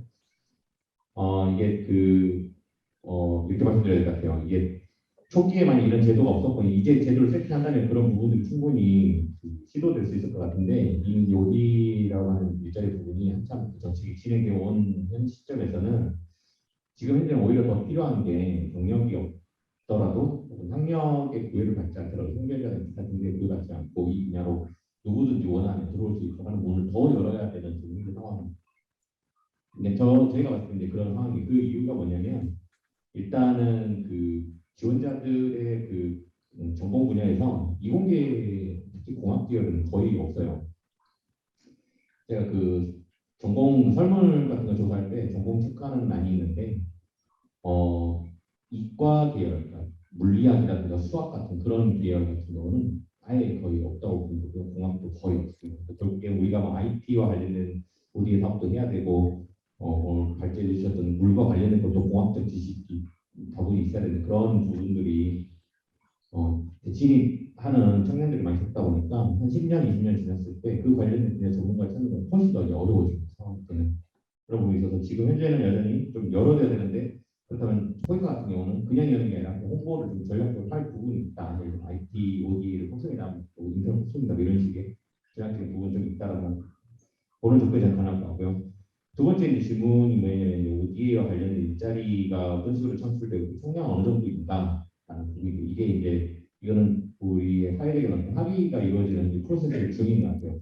그때 말씀드리면 기존에는 ODA를 통해서 일자리를 논의하는 게 지나치게 한국적인 어떤 이익을 위해서 ODA를 수단화하는 거 아니냐라는 얘기가 있었는데 최근에 국제사회에서 ODA가 잘 되면 의도하지 않더라도 자국에 있는 그 산업 부분이 자연스럽게 발전할 수 있는 그 당연한 현상 아니냐 이게 최근의 담론이거든요. 그렇다 보면 한국에서는 과연 어떤 ODA 사업, 어떤 분야에서 어떤 산업 분야가 ODA와 관련해 가지고 계속해서 그 산업을 키워나갔을 때 ODA 사업도 잘 되고 그 산업 분야에서 일자리가 만들어지는지에 대한 분석과 연구가 이제는 시작돼야 될 때라고 저는 생각해요. 그러니까 아시겠지만 지금까지 모든 논의됐던 ODA 개발협력 관련된 논의는 주로 밖에서의 이야기였고 이제는 한국과 관련된 논의나 연구들도 좀 지속이 돼야 될 지점인 것 같아요. 그런 점에서 아직은 단계가 우리가 이게 우리 일자리입니다. 우리가 일자리 몇 개를 창출했습니다라고 얘기하기에는 지금은 그 합의, 사회적인 어떤 합의라든지 이 아니면 이해 관계자들 사이에 충분한 토론이 이루어지지 않은 관계 그건 올해 내년부터라도 그런 토론의 자리를 좀 만들어주면 좋겠다. 저는 생각합니다. 이렇게 해서 감사합니다. 그럼 이제 제가 그 화면이 나올 때 제가 이렇게 보고 하면 지금 우리 이성공 대표님 얼굴을 보는 것 같이 되겠네요. 안녕하세요. 그 강경석 박사님하고 이성범 대표님 그 말씀하신 내용 잘 들었습니다. 그래서 먼저 우리 강경석 박사님 말씀해 주신 내용을 보면은 이제 거버넌스 부분하고 거버넌스와 젠더에 대한 연계가 왔는데 이거는 제가 말씀드리는 것보다 촬영하고 계신 박찬 박사께서 사실은 라오스 사업의 그 거버넌스 파트를 이제 기획 기소스를 맡고 있기 때문에 그 박찬 대표님이 조금 있다가 거버넌스하고 젠더에 대해서 한번 방안을 얘기해 주시면 좋을 것 같고요. 이성범 대표님 말씀하셨던 내용이 지금 이제 그 루앙프라방 그 산악지역 그 위쪽에다가 댐 건설되면서 여러 가지 환경적인 폐해가 있다고 하셨는데 지금 라오스는 뭐 그 국가 경제를 좌우하고 있는 물밖에 없고 그 물이 결국은 전력 생산을 위해서 댐이 지금 뭐 좀 무분별하게 많이 만들어지고 있죠. 또 그 관리하는 부분도 저희가 이번에 하면서 보니까 그 라오스가 자기 나라 재정 사업으로 댐을 만든 경우보다도 중국이나 태국의 자본이 들어와서 그 수력 발전 댐을 만들었기 때문에 이 사람들은 그 하류에 대한 가뭄이나 홍수나 이런 부분에 대한 검토보다는 실질적으로 아주 최적의 발전만을 고려해 가지고 이렇게 댐에서 물을 내보내고 있거든요. 그래서 이제 그런 부분에 대한 그 거버넌스적인 측면도 저희가 이번에 검토는 하겠지만은 사실 지금 말씀해 주신 그 내용은 저희 사업에서 조금 그 커버하는 부분이 아니고 저희 사업은 기존에 이제 댐들이 그 루앙프라방 쪽이 아니고 이제 그 베트남 라오스 이제 그 비엔찬 주보다 그 상류 남는강 쪽인데요. 댐이 7개 있습니다. 댐이 이제 7개 있는데 그 7개 댐들이 그 서로 거기서 발생되는 그 물 관련 자료들, 댐 수위가 얼마만큼이다, 댐에서 얼마를 물을 방류한다 이런 내용들이 실질적으로 실시간으로 전달이 안 되고 있습니다. 그래서 이거를 컨트롤할 수 있는 중앙정부에서 이걸 다 보고 있어야 되는데 그게 없어가지고 그 실질적인 효율적인 댐 운영이 잘 안 되고 또 그 사람들은 댐에서는 자기 나름대로 방류를 하기 때문에 그 컨트롤 못하고 하는 그런 입장이다. 그런 자료들을 다 한 군데로 모아서 그것을 볼 수 있고 관리할 수 있는 그런 시스템을 만드는 거고 그런 것들과 다 같이 연계해서 하류에 대한 홍수 예보도 같이 할 수 있고 또 댐에서 비가 올 때 물이 얼마가 내려가면서 침수가 되는 경우에 물이 얼마만큼 어디까지 침수가 될 수 있다. 그런 이제 그 재해 경감 대책을 수립을 하는 부분입니다. 지금 대표님 말씀하신 그런 환경적인 부분들은 다른 측면에서 저희가 내부 거버넌스 협의하면서 논의를 하고 그런 방안에 대한 그 개선 방안에 대한 건의는 별도로 하고자 하고 별도로 이제 수행할 그런 계획을 가지고 있습니다. 예, 감사합니다.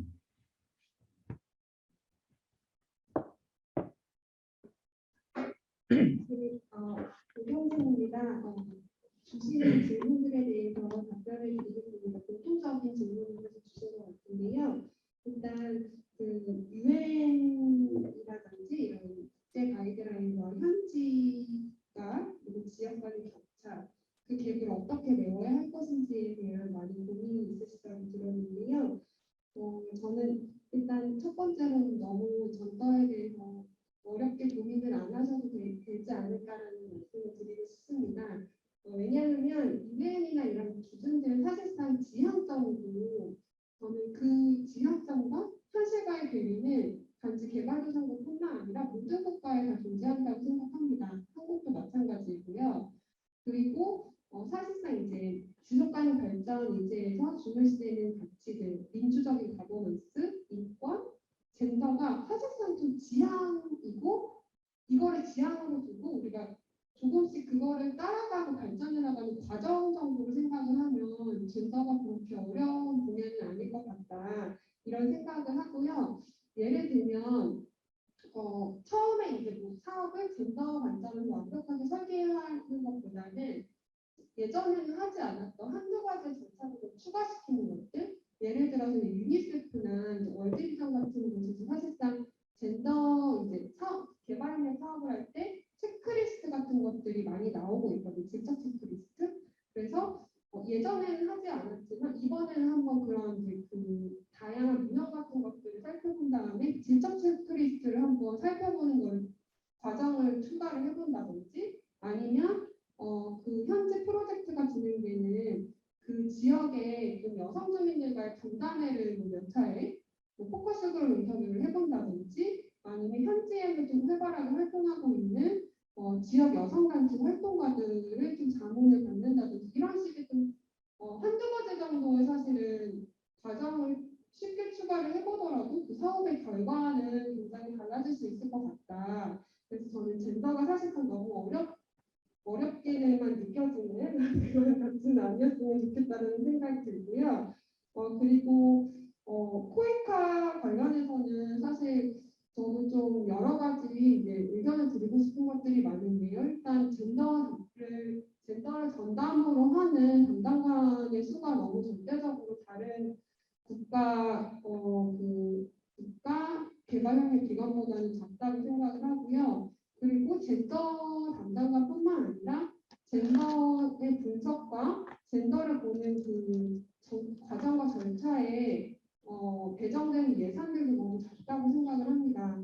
그래서 코에카에는 사실 이제 그 지속가능 발전 담론 그리고 기후 위기 다양한 또 유엔인권 규범의 지향점에 맞게 젠더나 인권을 조금 더 포커스를 두고 정책과 절차와 예산을 더욱더 많이 배정하고 그걸 추가하는 것이 좋지 않을까 생각을 하고요. 그리고 마지막으로 이제 그 젠더나 이런 쪽의 지속가능 발전 이런 부분에 있어서 제가 참고를 한 여러 가지 문헌들 중에 좀 좋은 사이트가 젠더 인 디벨롭먼트 네트워크라고 해서 GADN이라는 곳인데요. 여기에서 이제 여기 이제 그 사실 영국에 기반이 된 다양한 그 개발협력 NGO들이 특히 그 젠더 관점으로 이제 현황을 분석하고 다양한 가이드라인을 논문을 출간하고 있어서 혹시 좀 관련해가지고 현황이나 이슈 같은 것도 검색을 찾아보시면 또 쉽게 자료를 찾아보실 수 있을 것 같고요.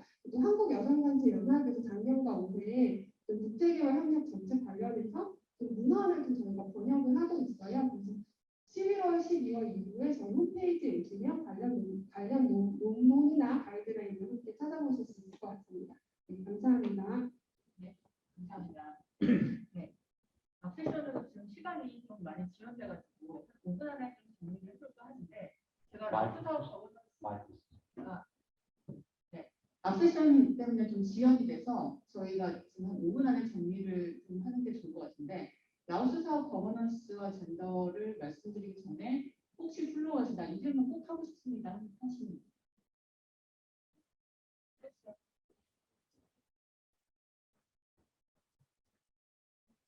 다음 세션이 없어요. 없으니까 네, 그냥 없지만 여유를 예, 좀 예정된 시간이 있기 때문에. 예.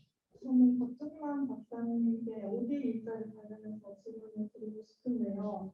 저는 이제 개발협력 분야에서 한 3년 정도 이상 엔트리 레벨의 실무가 있는데 보면은 사실 엔트리 레벨의 이 개발협력 분야에 들어오고 싶은 사람은 되게 많다고 생각이 되고 실제로 많이 있다고 전해질 수 있는 많이 증명했다고 생각이 드는데 이제 문제는 이 사람들이 관리자 레벨에 가기가 굉장히 어렵다고 저는 생각을 하고 많이 봐온 결과 그랬던 것 같아요. 이게 그 모래시계 형태로 구성이 되어 있거든요. 네.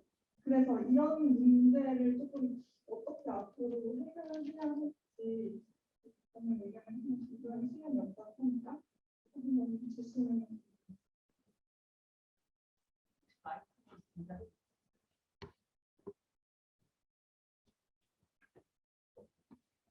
그 유럽에서 90년, 2000년 넘어갈 때 비슷한 문제 있었는데 거기는 우리가 또 반대가 개발협력 하는 사람들이 임금이 너무 많이 올라가지고 어떻게 하면 임금을 낮출 것인가 논의가 있었고 그때 나온 이야기가 뭐냐면 개도국에 있는 전문가가 ODA 사업해도 잘하는데 왜 굳이 유럽 사람이 해야 돼요라는 담론이 튀어나왔거든요.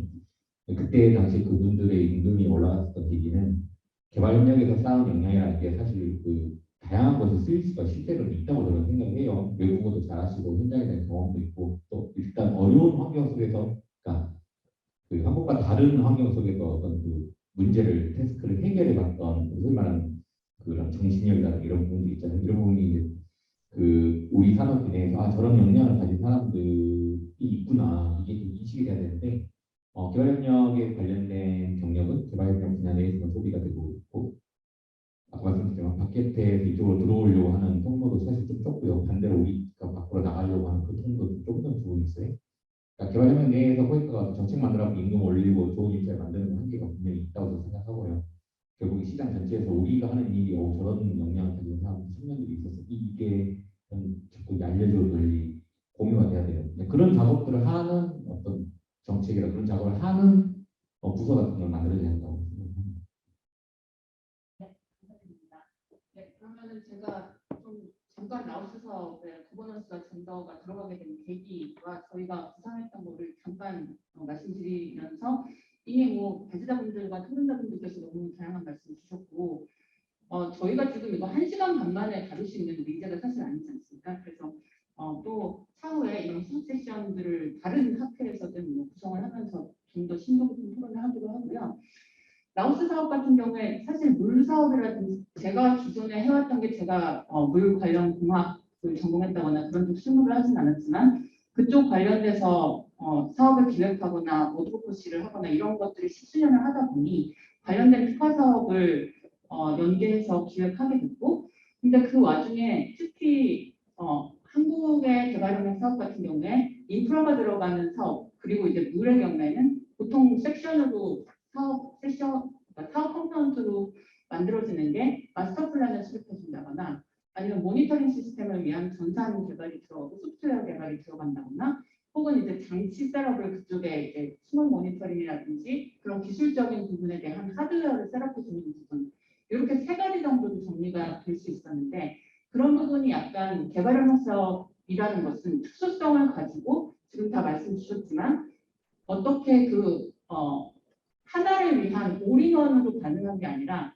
그 국가의 상황에 맞춰서 만들어 가야 되고 이해관계자의 니즈를 파악해야 되고 거기에 맞춰서 테일러메이드 되는 사업을 만들어야 되는데 저희가 기존에 해왔던 물 사업은 좀 전에 말씀드렸듯이 굉장히 좀 기술적인 측면의 바이어스되고 한국에서 해왔던 설계라든지 플래닝을 그냥 그쪽에 갖다가 다시 카피라고까지 얘기할 수는 없겠지만 어쨌든 좀 그쪽에 그냥 다시 트랜스퍼하는 그냥 그런 형식이었던 걸로 저는 좀 경험을 했었습니다. 근데 라오스 사업 같은 경우는 저희가 이제 조사를 하게 되었고 조사를 하는 과정에서 뭐 관련된 부처 특히 이제 물 정책을 하는 부서에서 우리 거버넌스가 뭔가 좀 리셔플링이 돼야지 이런 프로젝트가 제대로 갈 수가 있는데 그런 거에 대해서 좀 홈런을 만들어주면 좋지 않겠느냐. 이게 이해관계자 하고 다이얼로그를 하는 과정에서 그런 게 이제 불거져 나왔고